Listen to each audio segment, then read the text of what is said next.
sasakyan. Mahirap kahit ang sakit wala.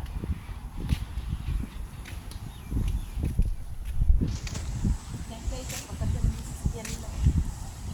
Kaya nga ako makakarap ng sasakyan nila. Siguro, meron din. Pag umuwi sa Pilipinas, walis ting-ting. Yahoo! Punta na tayo sa lilipad. Diba nung dati ano man to? Balas, no? Oh, Balas to ngayon. Ano na pala? pakita ko yung dating picture nito. Sa'yo, wala yung bahay niya. Ah, Pag ito. nagwangin lang yan. Wala pa ako pinagkaon dito. Lamig. Ang hangin, malamig. Oh guys, sa tignan nyo kami naglalakad lang kami dito. Oh. Ayan. Wala guys. Ay, may nagmamalimos din dito pala. Oh. Ayan. Sure, oy, naka-prinsip. Sosyal.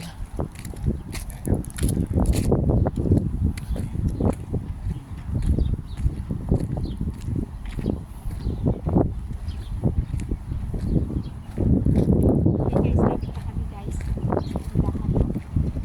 Iwang mo ito ay. Hindi na nakalaga. Ayan guys, yung ano, yung tindahan sa atin dito. Shout out sa 2 million viewers ko. Like and share po.